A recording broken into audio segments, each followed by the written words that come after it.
প্রিয় দর্শক, আসসালামু আলাইকুম। সবাইকে স্বাগত জানাচ্ছি আজকে আমাদের নতুন একটি ভিডিওতে। আজকের ভিডিওতে আমাদের সাথে আছেন চর্ম এবং যৌন বিশেষজ্ঞ ডাক্তার নায়েব আলী। উনি জুনিয়র কনসালটেন্ট চর্ম এবং যৌন বিভাগে আছেন কর্নেল মালিক মেডিকেল কলেজ হাসপাতালে। তো স্যার আমাদের আজকে অ্যালার্জি বিষয়ে বিভিন্ন কথা বলবেন এবং আপনাদের করা কিছু প্রশ্ন উত্তর দিবেন।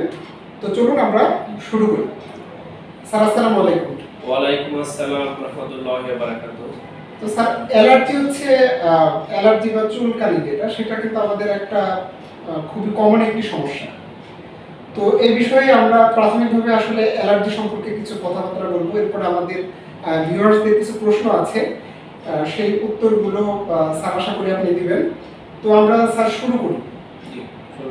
তো স্যার এই অ্যালার্জি বিষয়ে আসলে প্রথম যে প্রশ্নটা, আসলে অ্যালার্জিটা কি এই বিষয়ে একটু জানতে চাচ্ছি। সবাইকে আবারও স্বাগত জানাচ্ছি। আসলে অ্যালার্জি একটা কমন সমস্যা। সাধারণত আমাদের শরীরে যখন কোনো ক্ষতিকর ভাইরাস, ব্যাকটেরিয়া, প্যারাসাইট বা ক্ষতিকর কোনো কিছু ঢুকে, তখন শরীর এটা প্রতিরোধ করার চেষ্টা করে। এটা শরীরে একটা ইমিউন সিস্টেম বা রোগ প্রতিরোধ ব্যবস্থা।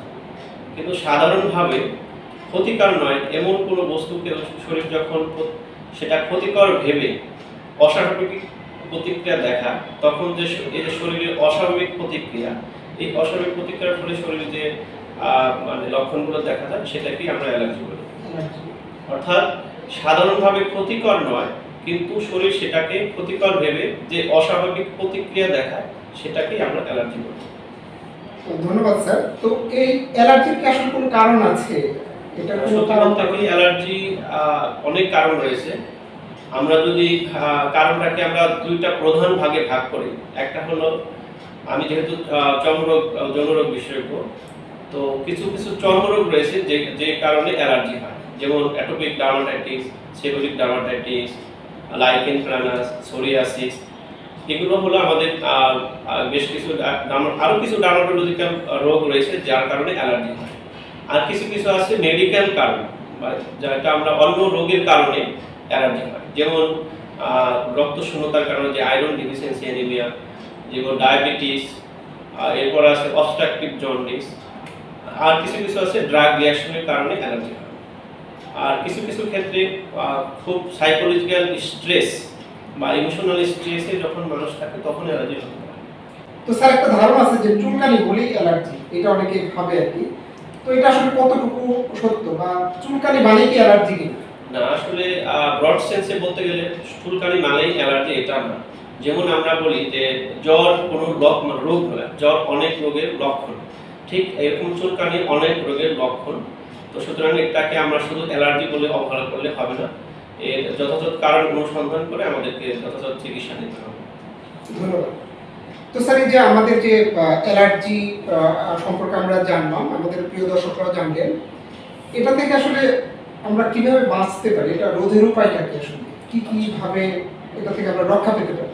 অ্যালার্জির ইতিমধ্যে আপনি অ্যালার্জির কিছু কারণের কথা বলেছেন। সেই কারণগুলোতে আমরা দেখেছি যে সকল কারণে অ্যালার্জি হয় সে সকল কারণে থেকে আমাদেরকে বিরত থাকতে হবে। তো ইম্পর্টেন্ট একটা কারণ হলো খাদ্য, যেটা আমরা ফুড অ্যালার্জি করি। যদি কারো নির্দিষ্ট কোনো খাদ্যে অ্যালার্জি হয়, তাকে অবশ্যই সেই নির্দিষ্ট খাদ্যটা পরিহার করতে হবে। আবার কারো কারো ক্ষেত্রে যেমন ফুলের রেণু, ডাস্ট, এগুলোর ক্ষেত্রে ধুলোবালি, অনেক সময় ঠান্ডা, সেগুলোতে অ্যালার্জি হয়। অর্থাৎ যার যেটাতে অ্যালার্জি হবে চেষ্টা করতে হবে তার সেটা পরিহার করে চলার জন্য। অর্থাৎ যার যেটাতে অ্যালার্জি সেটা পরিহার করলে যতটা সম্ভব অ্যালার্জি মুক্ত থাকা যাবে। ধন্যবাদ। আমাদের কাছে অনেকে জানতে চান যে অ্যালার্জির কোনো পার্মানেন্ট চিকিৎসা আছে কিনা, মানে অ্যালার্জি হবে না এরকম কোনো চিকিৎসা আছে কিনা, থাকলে আসলে কোথায় গেলে পাবে বা বাংলাদেশে অ্যাভেলেবল কিনা? ধন্যবাদ। অ্যালার্জির সিমটোমেটিক চিকিৎসার পাশাপাশি কিছু দীর্ঘস্থায়ী চিকিৎসা আছে, যেটাকে উন্নত বিশ্বে এখন অনেক ব্যবহার করা হয়। বাংলাদেশেও এটা বর্তমানে অ্যাভেলেবল। এই চিকিৎসার মাধ্যমে আমরা দীর্ঘদিন অ্যালার্জি কন্ট্রোলে থাকতে পারে, কিন্তু পুরোপুরি কখনোই নির্মূল করা সম্ভব না। এটাকে ইমিউনোগ্লোবিলিন থেরাপি বলা হয়। একটা ভ্যাকসিনের মাধ্যমে নিতে হয় নির্দিষ্ট ডোজে। সেটা নিলে দীর্ঘদিন অ্যালার্জি থেকে মুক্ত থাকা বা কন্ট্রোলে থাকা। ওকে, ধন্যবাদ। আমরা স্যার বিভিন্ন সোশ্যাল মিডিয়াতে দেখি যে বিভিন্ন মানুষজন দাবি করে যে অ্যালার্জি তারা নির্মূল করে দেয়, একদম সম্পূর্ণ শরীর থেকে নির্মূল করে দেয়, তারা কিছু ওষুধ বিক্রি করে। তো এটা আসলে আসলে কি সম্ভব, বা কতটুকু সত্য এই ব্যাপারগুলো যে ওষুধ খেয়ে একদম অ্যালার্জি চলে যাবে, এরকম কি? এটা আসলে কখনোই অ্যালার্জি থেকে মুক্ত থাকা সম্ভব না, কারণ অ্যালার্জি যে আসলে শরীরের একটা উপাদান, সাধারণত ইমিউনোগ্লোবিন ই মেডিয়েটেড একটা ডিজিজ, এটা শরীরের ভিতরেই থাকে, এটা পুরোপুরি নির্মূল করা কখনোই সম্ভব না। যারা এটা খুব বলে অনেক বিভিন্ন ধরনের ওষুধ বিক্রি করে, আসলে বলতে গেলে তারা আসলে প্রতারণা করে। ধন্যবাদ স্যার এই সুন্দর তথ্যটি দেওয়ার জন্য।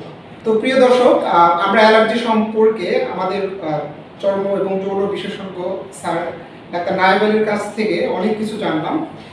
এখন আমরা আপনাদের বিভিন্ন প্রশ্নের উত্তরে যাব। তো আশা করি আপনারা প্রশ্ন উত্তরগুলো মনোযোগ সহকারে দেখবেন, আপনারা অবশ্যই উপকৃত হবেন। তো আমরা প্রথম প্রশ্নটি নিচ্ছি। প্রথম প্রশ্নটি করেছিলেন লিমা। তিনি বলেছেন যে লতি, গরুর মাংস, বেগুন এগুলো খাইলেই চুলকানি হয়, এবং এই টাইপের প্রশ্ন স্যার অনেকেই করেছে যে বিভিন্ন খাবার দাবার খাইলে তাদের চুলকানি হয়, যেমন জান্নাতুল ফেরদৌস বলেছে গরুর গোশত খাইলে তার চুলকানি হয়, এরকম আরো অনেকে প্রশ্ন করেছেন। তো স্যার এই যে খাবারের ব্যাপারগুলো যদি আপনি একটু আগে বলেছেন, তো স্যার আপনি আরেকবার যদি স্মরণ করাইতেন। আমরা ইতিমধ্যে কারণগুলোর ভিতরে দেখেছি বিভিন্ন ধরনের খাবারে আমাদের অ্যালার্জি হয়। তো উনি যেরকম লিখছেন যে প্রচুর লতি খেলে অ্যালার্জি হয়, কারো ইলিশ মাছ খেলে, কারো চিংড়ি মাছ খেলে, আর এরকম কারো গরুর মাংস খেলে, এগুলো একটু আমাদের দেশে কম।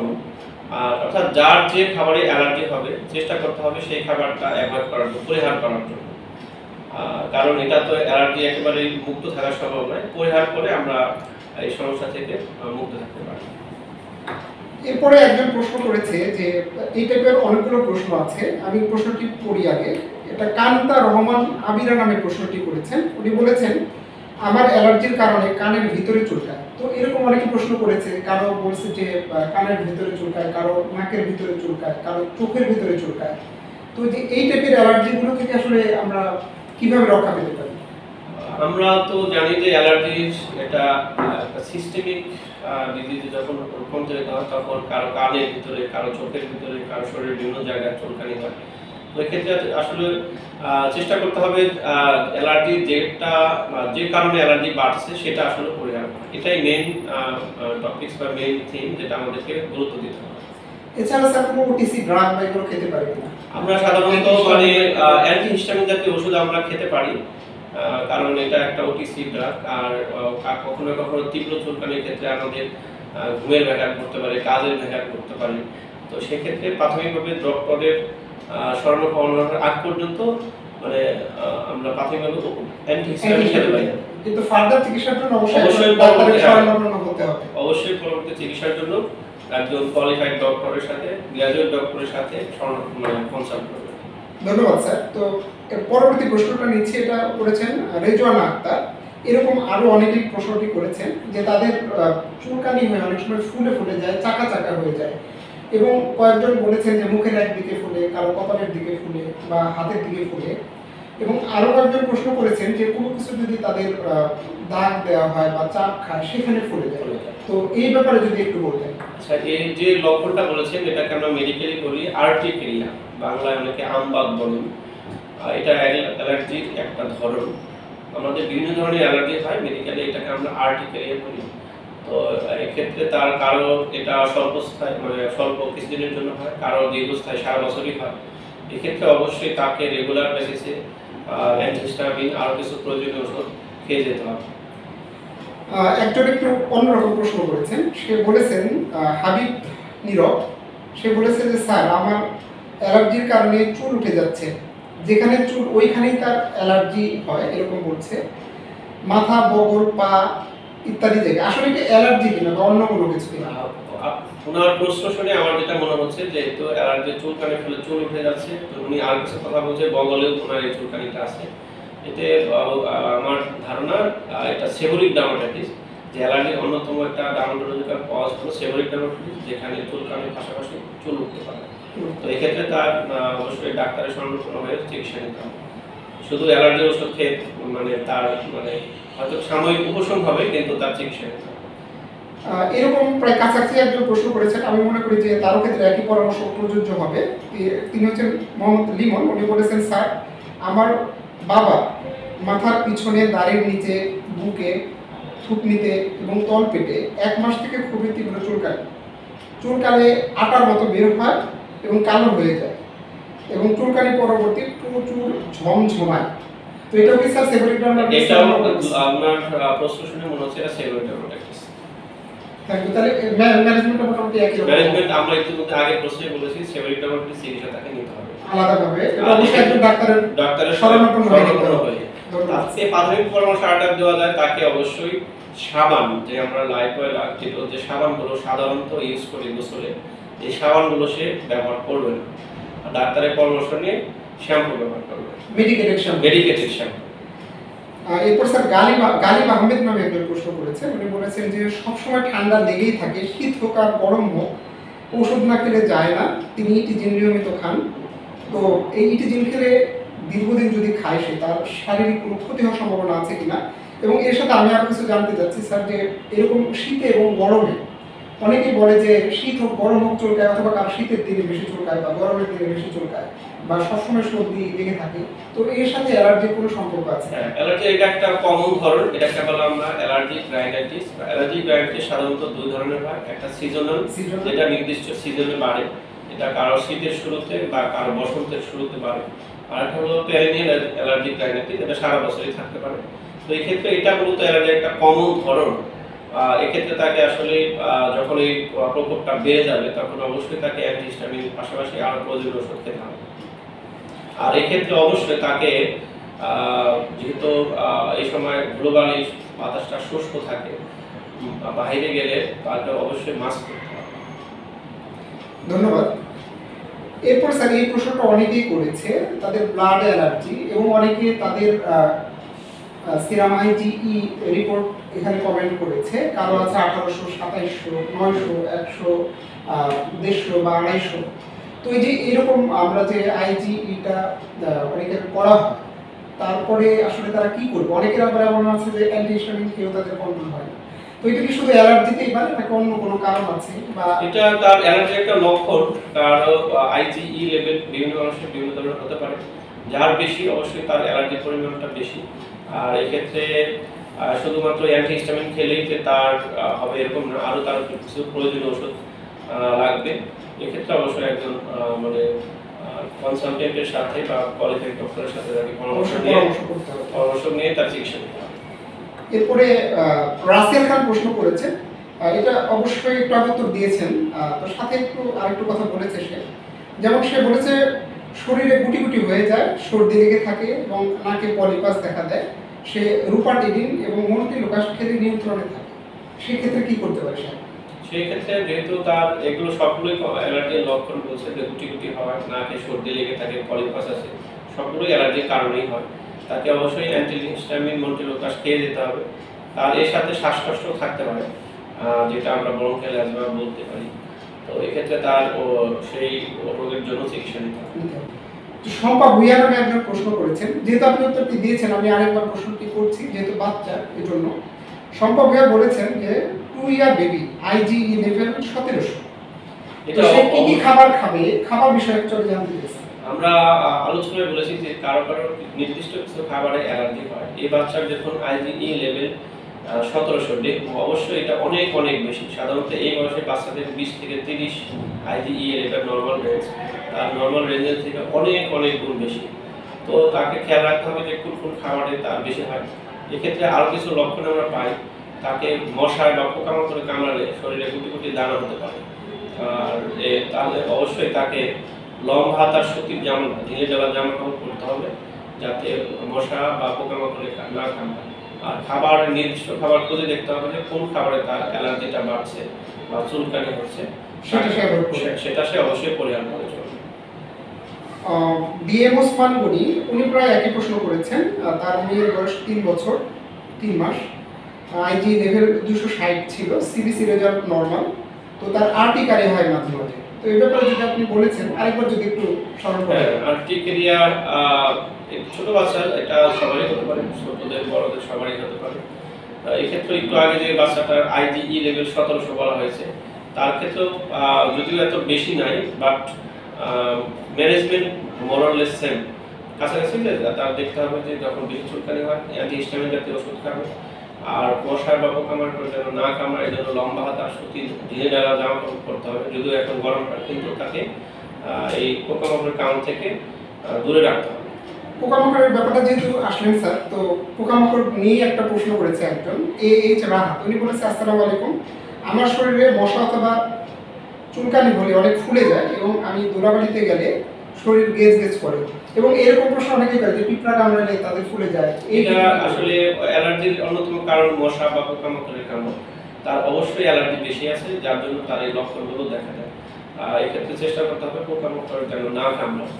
আর যখন বেশি একান্তই কামড় দিলে যখন এরকম হয়, সাথে সাথে অন্তত পক্ষে একটা অ্যান্টিহিস্টামিন খেতে হবে। অ্যান্টিহিস্টামিন খেতে হবে, যেটা OTC ড্রাগের দোকান থেকে পাওয়া যায়।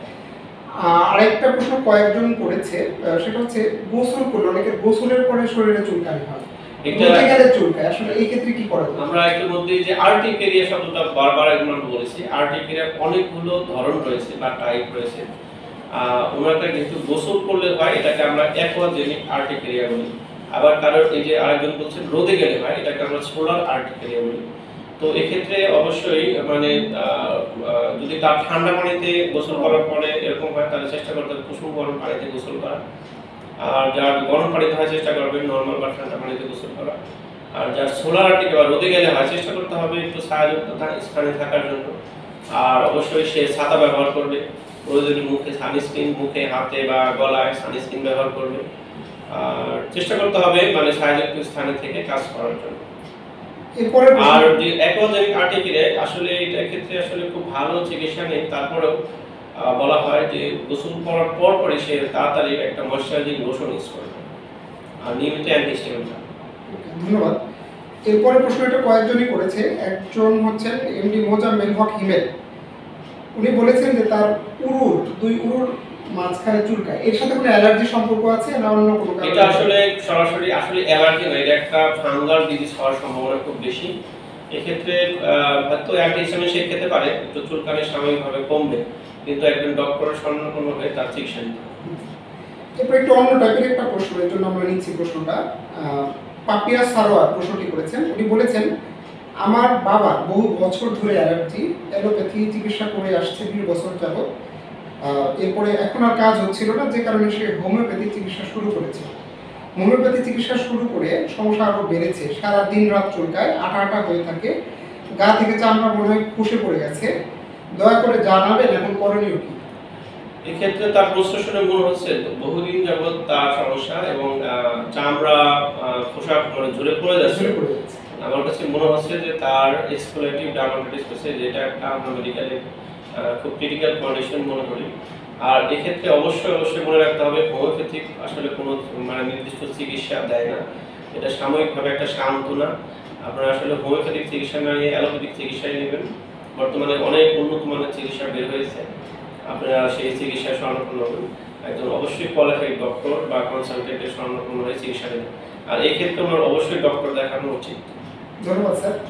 আরেকটা প্রশ্ন ছিল, সেটা হচ্ছে অ্যালার্জি যাদের আছে বা চুলকাতে অনেক সময় স্পট হয়ে যায়, মানে কালো দাগ হয়ে যায় বা কোনো একটা স্পট হয়, এগুলো সারানোর জন্য আসলে কি করতে পারে তারা? এটা যেহেতু চুলকানির জন্যই হচ্ছে, চুলকানির জন্য কালো হয়, কারো সাদা হয়, হাইপো অর হাইপার পিগমেন্টেশন, তাহলে মূল চিকিৎসা হলো চুলকানি যেন না হয় সেটার চিকিৎসা করলেই মূলত এটা সেরে যাবে। আর এক্ষেত্রে অবশ্যই কজ দেখতে হবে কি কারণে তার চুলকানি হচ্ছে। এ বিষয়ে অবশ্যই আমি পরামর্শ দেবো একজন ডক্টরের কোয়ালিফাইড ডক্টরের শরণাপন্ন হয়ে তার চিকিৎসা দেওয়ার জন্য। আমরা অনুষ্ঠানের প্রায় শেষ পর্যায়ে এসে গেছি, আমরা কয়েকটি প্রশ্ন নিয়ে শেষ করে দিব। RB শাকিল আহমেদ বলেছেন, আমার শরীরে অ্যালার্জির পরিমাণ 500-এর উপরে, রক্তে অ্যালার্জি মানে IgE লেভেলটা সে হয়তো বুঝিয়েছে, কিন্তু আমার শরীরে কোনো কিছু ওঠে না, শুধু চোখ কান চুলকায়।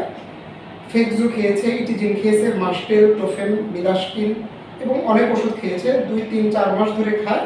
যখন খায় তার ভালো থাকে, কিন্তু ধুলাবাড়িতে গেলে বা অন্য কোনো সময় গেলে তার কিন্তু আবার এটা হয়ে যায়। এক্ষেত্রে সে কী করতে পারে? এক্ষেত্রে তার মানে রোগের ধরন দেখে মনে হচ্ছে এটা একটা আর্টিকেরিয়া, ক্রনিক ইডিওপ্যাথিক আর্টিকেরিয়া। তার অবশ্যই একদম চিকিৎসা শরণাপন্ন হয়ে রেগুলার চিকিৎসা চালিয়ে যেতে হবে। ধন্যবাদ। আমরা সর্বশেষ প্রশ্নটা এখন নিব। এই প্রশ্নটা করেছেন তানিয়া ফাতেকুন নাহার। উনি বলেছেন ছোটবেলা থেকে অ্যালার্জির কোনো সমস্যা তার ছিল না, শুধু ডাস্ট অ্যালার্জির কারণে ঠান্ডা সমস্যা হতো। ইদানিং হঠাৎ কিছু খাবারের সমস্যা দেখা দেয়, আবার মাঝে মাঝে একই খাবার খেয়েও কিছু হয় না, এমন হওয়ার কারণে? এটা আসলে তার অবশ্যই অ্যালার্জি বা আইটি লেভেল অনেক বেশি হবে। উনি বলেছে ডাস্ট অ্যালার্জি। অ্যালার্জির অন্যতম কারণ হলো ধুলোবালি বা ডাস্ট। আবার আরেকটা কথা বললেন যে ঠান্ডায় সমস্যা হচ্ছে, এটা অবশ্যই অ্যালার্জির একটা কারণ। তাকে ডাস্ট বা ধুলোবালি থেকে মুক্ত হতে হবে। ঠান্ডা বা মানে ঠান্ডা আইসক্রিম, কোল্ড ড্রিঙ্কস, ঠান্ডা পানি খাওয়া যাবে না। আবার যদি এমন হয় ঠান্ডা পানিতে গোসল করলে তার বাড়ে, সেক্ষেত্রেও চেষ্টা করতে হবে ঠান্ডা পানিতে গোসল না করা, কুসুম গরম পানিতে গোসল করতে হবে। আর সাথে সাথে মানে তার এই অ্যালার্জির চিকিৎসা চালিয়ে দিতে হবে। ধন্যবাদ স্যার। তো আমরা প্রশ্ন উত্তর পর্বের শেষ করলাম। আমি লাস্ট একটু স্যার জানতে চাচ্ছি যে অ্যালার্জি প্রতিরোধের জন্য যদিও একবার বলেছেন, আরেকবার যদি সংক্ষেপে বলতেন যে কি খাবার সে খাবে, কিংবা কৃমির ওষুধ খাওয়া লাগবে কিনা, বা অন্যান্য আরো বিষয় যদি একটু সংক্ষেপে 2-3টা পয়েন্ট যদি আপনি ইম্পর্টেন্ট একটা কথা বলেছেন, কৃমি শব্দটা আসলে বাংলাদেশে কৃমির মানে প্রকোপটা অন্যান্য দেশের তুলনায় আমাদের দেশে ভালোই রয়েছে। তো অ্যালার্জির অন্যতম কারণের ভিতরে আমরা আসলে সব আলোচনা করি না, কিন্তু ইম্পর্টেন্ট একটা কারণ হলো কৃমি। অবশ্যই অ্যালার্জির চিকিৎসার সময় কৃমির ওষুধ খেতে হবে। ডাক্তারের কাছে শরণাপন্ন হলে সেই ডোজ ঠিক করে দেবে, বাচ্চাদের বা বড়দের। অবশ্যই আমরা সবাই অ্যালার্জির চিকিৎসার পাশাপাশি কৃমির ওষুধ খাবো, কারণ অ্যালার্জির অন্যতম একটা কারণ হলো কৃমি। আর অ্যালার্জি যেহেতু একেবারে সারে না, এটা যেমন ডায়াবেটিস একটা রোগ, এটা এক সারে না, কন্ট্রোল করতে হয়। অ্যালার্জি এরকম কন্ট্রোলে থাকলে আপনারা ভালো থাকবেন। আর যে সকল খাবারে মানে আমরা ইতিমধ্যে বলেছি, তারপর আমরা বলছি যে কমন কিছু খাবার আছে, ইলিশ মাছ, চিংড়ি মাছ, পুঁই শাক, বেগুন, হাঁসের ডিম, হাঁসের মাংস, গরুর মাংস ইত্যাদি বিভিন্ন ধরনের এক একজনের এক একটা সমস্যা হয়। যার আমি সাধারণত যার যেটা সমস্যা হবে চেষ্টা করতে হবে সেটা পরিহার করে অন্য খাবারগুলো খাওয়ার জন্য। আর যখন বেশি হবে প্রাথমিকভাবে একটা অ্যান্টিহিস্টামিন খাবে, আর এরপরে ডক্টরের অবশ্যই শরণাপন্ন হয়ে রেগুলার ফলো আপ বা চিকিৎসার আওতায় থাকতে হবে। ধন্যবাদ স্যার। তো প্রিয় দর্শক, এতক্ষণ অ্যালার্জি বিষয়ে অনেক কিছু আমাদের প্রিয় স্যার ডাক্তার নায়েব আলী, জুনিয়র কনসালটেন্ট, কর্নেল মালিক মেডিকেল কলেজ হাসপাতাল, মানিকগঞ্জ, অনেক কিছু আমাদের বলেছেন। আশা করি এগুলো মেনে চললে অবশ্যই ভালো থাকবেন। তো স্যার আপনি শেষে যদি আমাদের দর্শকদের উদ্দেশ্যে যদি কিছু বলেন। এতক্ষণ আমরা অ্যালার্জি নিয়ে বিভিন্ন ধরনের আলোচনা করলাম। আর আরেকটা বিষয় আমার কাছে মনে পড়লো, যেহেতু এখন বাংলাদেশে তীব্র গরম পড়ছে, এক্ষেত্রে আমরা ঘামাচি বা চুলকানি দিয়ে বেশ অনেকেই ভুগি। মানে আমাদের কাছে অনেক রোগী আসে, এটা হয়তো অনেকে অ্যালার্জি বলবে, কিন্তু এটা একটা আমরা মেডিকেল টার্ম হলে ঘামাচি। এটা আমাদের আসলে আলোচনা একটু বাদ করেছে। তো এক্ষেত্রে আসলে বেশি তীব্র তাপে বা বেশি তাপে বা বাইরে যারা কাজ করেন, মাঠে ঘাটে কাজ করেন, তাদের বেশি হয়। চেষ্টা করতে হবে একটু মাঝে মাঝে বিরতি দিয়ে ছায়াযুক্ত স্থানে থেকে মানে কাজ করার জন্য। আর যখনই হবে অবশ্যই চিকিৎসা নেবেন। মাঝে মাঝে বরফ বসতে পারে, এতে আপনারা উপকার পাবেন। আর অ্যালার্জি আবারও বলছি যে যার যে খাবারে অ্যালার্জি হবে সেই খাবারটা অ্যাভয়েড করবে। আরেকটা বিষয়, আমরা আসলে দৈনন্দিন জীবনে আমরা অনেকে সৌন্দর্য সচেতন। কেউ মানে অফিসে যাওয়ার সময়, কোথাও বেড়াতে যাওয়ার সময় আমরা বডি স্প্রে বা পারফিউম ইউজ করি। কারো কিন্তু বডি স্প্রেতেও হয় পারফিউম অ্যালার্জি হয়। যদি হয় অবশ্যই তাকে এটা চেষ্টা করতে হবে করার জন্য। তো সর্বোপরি সবাই মানে যার যেটা সমস্যা বাড়ে সেটা অ্যাভয়েড করে বা পরিহার করে চলবে, তাহলে অবশ্যই অ্যালার্জি মুক্ত থাকবে। তো আজকের আলোচনা আমরা অনেক কিছু শুনলাম। সবাই ভালো থাকবেন, সুস্থ থাকবেন, নিরাপদে থাকবেন, এই কামনা করে শেষ করছি। আল্লাহ হাফেজ। ধন্যবাদ, ভালো থাকবেন সবাই। আর আমাদের এই ভিডিওটি ভালো লাগলে অবশ্যই শেয়ার করবেন, আমাদের চ্যানেলটি সাবস্ক্রাইব করবেন এবং আমাদের পেজটি ফলো করবেন। ধন্যবাদ সবাইকে।